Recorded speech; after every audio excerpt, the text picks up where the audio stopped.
Anthony Loke perjelas dakwaan hadiri makan malam geng kongsi gelap. Kedah Agro Holding sah tidak bayar tunggakan gaji kaki tangan. Hantar anak ke SJKC tapi tak setuju dengan sekolah vernacular. MP PAS dibidas. Amanah enggan sertai muafakat nasional. Timbalan Speaker Nasihat Wan Saiful lapor polis berhubung dakwaan diganggu SPRM. MB Negeri Sembilan tegas tiada kaitan dengan penamatan kontrak Zakwan Adha. Akbar Khan diserbu SPRM susulan kes Daim. Bismillahirrahmanirrahim. Assalamualaikum dan salam Malaysia Madani.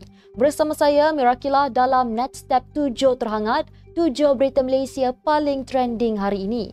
Jangan lupa untuk subscribe YouTube Netstep TV dan follow Facebook Netstep Malaysia.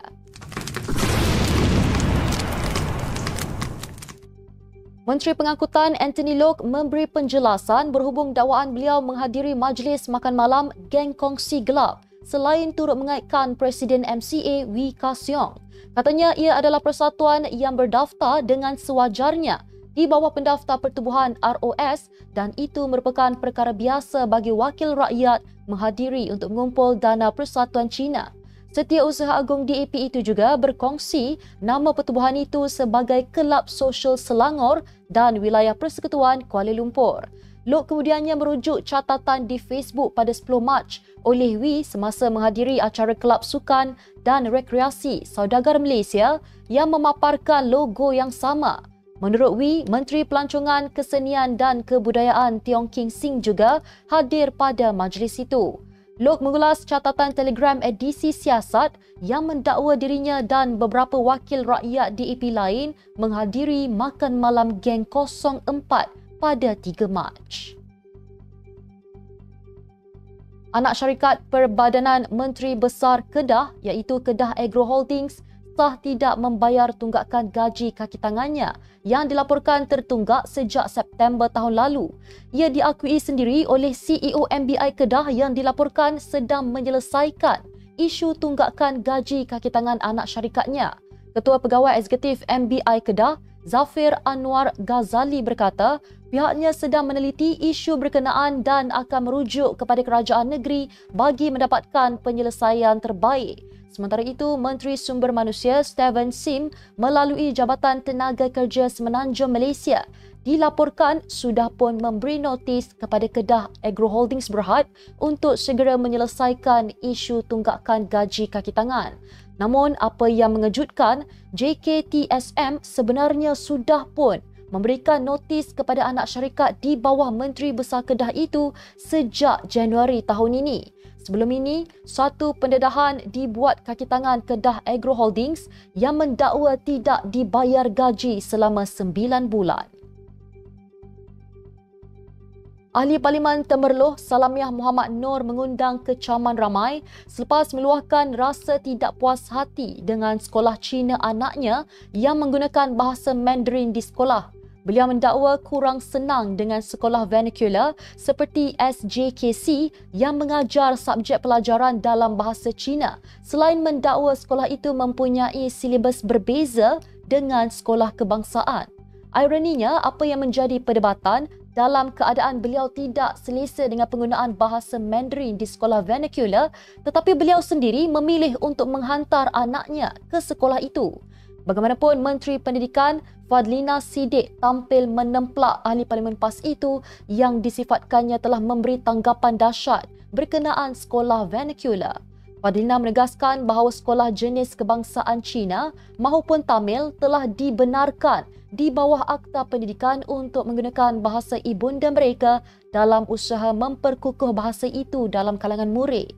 Beliau juga menyifatkan MP Temerloh itu sebagai tidak memahami apakah yang dinamakan dengan sekolah vernacular. Naib Presiden Amanah Mahfuz Omar menegaskan parti itu tidak akan menyertai muafakat nasional kerana enggan menjatuhkan kerajaan seperti dilakukan komponen itu terhadap Pakatan Harapan merujuk kepada langkah Sheraton pada 2020. Beliau berkata kerjasama itu juga tidak perlu kerana PAS antara pelopor MN telah menolak muafakat perpaduan bagi membentuk pentadbiran Putrajaya selepas PRU 15. Kata bekas ahli Parlimen Pokok Senai itu, usaha PAS ini tidak berubah dan hanya semata-mata ingin merampas kuasa kerajaan maupun porak-perandakan negara sahaja. Beliau mengulas kenyataan Naib Presiden PAS Ahmad Samsuri Mokhtar dalam podcast Keluar Sekejap semalam yang terbuka menghidupkan semula MN menerusi kerjasama politik antara parti berasaskan Melayu termasuk serpihannya Amanah. Ketua Pemuda Amanah Muhammad Hasbi Muda turut senada dengan Mahfuz dengan menganggap MN tidak relevan pada masa ini memandangkan telah ada model kerajaan perpaduan dalam menjaga kepentingan orang Melayu Islam. Sementara itu, Timbalan Presiden Mujahid Yusof Rawa pula berpendapat setakat ini tiada sebab untuk mereka merungkaikan perjanjian PH Amanah yang dimeterai sekian lama.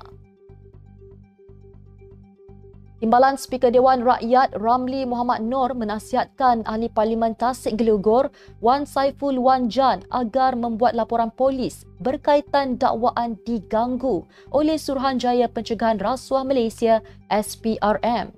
Ramli berkata demikian selepas Wan Saiful mendakwa mendapat gangguan daripada SPRM yang mahu merakam keterangan berhubung ucapannya di Dewan Rakyat. Sebelum itu, Dewan Rakyat pernah menjadi kecoh susulan ahli parlimen itu mendakwa ditawarkan habuan untuk menyatakan sokongan terhadap Perdana Menteri Datuk Seri Anwar Ibrahim.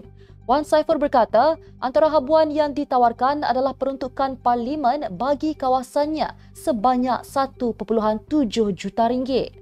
Walau bagaimanapun, Suruhanjaya Pencegahan Rasuah Malaysia menafikan terdapat pegawai daripada agensi berkenaan menghubungi Ahli Parlimen Tasik Gelugor itu selepas pendedahan beliau di Dewan Rakyat mengenai tawaran habuan itu.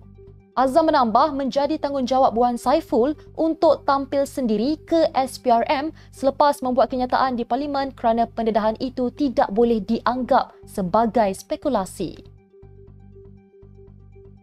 Jangan buat fitnah di bulan Ramadan. Itulah kata-kata daripada Menteri Besar Negeri Sembilan, Datuk Seri Aminuddin Harun, susulan kontroversi melanda bekas Kapten Harimau Malaya, Zakwan Adaha Abdul Razak yang ditamatkan kontrak mewakili negeri berkenaan. Semalam, pemain yang menabur bakti hampir 2 dekad di arena bola sepak tanah air itu menitiskan air mata apabila mengumumkan bersara selepas kontraknya bersama Negeri Sembilan tidak disambung. Menerusi rakaman yang dimuat naik era.je, bintang bola sepak profesional berusia 37 tahun itu dilihat menangis dan menyifatkan ia bukanlah pengakhiran yang diidamkan. Berikutan kontroversi itu, Aminuddin menafikan bahawa beliau terlibat dalam campur tangan urusan penentuan kontrak pemain kelab bola sepak Negeri Sembilan termasuk membuat keputusan terhadap Zakwan. Beliau menegaskan tiada bukti mengaitkan dirinya terlibat dalam urusan kontrak pemain. Ditambah pula pasukan NSFC kini di bawah pentadbiran dan pengurusan baharu. Ahli Perniagaan dan Pemaju Hartanah Akbar Khan disiasat Suruhanjaya Pencegahan Rasuah Malaysia berkait kes bekas Menteri Keuangan Daim Zainuddin. Memetik sumber SPRM dan peguam berkaitan, portal berita CAN melaporkan pemegang saham utama BRDB Development Sendian Berhad itu ditahan sementara untuk disoal siasat minggu lalu selepas rumah dan syarikatnya di Kuala Lumpur diserbu. CAN turut melaporkan SPRM membekukan akaun peribadi dan perniagaannya serta mengarahkannya mengisytiharkan aset dan pegangan keuangan keluarganya. Akbar turut dijangka dipanggil semula untuk disoal siasat lagi bersama bekas sekutu rapatnya dalam masa terdekat. Pejabat Akbar enggan mengulas butiran siasatan itu, namun seorang jurucakap berkata tumpuan utama mereka masih untuk memastikan siasatan yang adil dijalankan. Siasatan dilaporkan tertumpu pada pemulangan saham beku bernilai 4 bilion USD yang pernah tersenarai dalam Central Limit Order Book, pasaran kaunter Singapura yang berdagang terutamanya saham Malaysia namun kini tidak lagi berfungsi. Sekian sahaja tujuh terhangat hari ini. Jangan lupa bersama saya setiap hari pada waktu yang sama untuk ikuti tujuh berita Malaysia paling trending hanya di tujuh terhangat. follow Facebook Natstep Malaysia dan subscribe YouTube Natstep TV. Natstep Malaysia menjangkau informasi, mengorak inspirasi. Saya Mirakilah, Assalamualaikum dan salam sejahtera.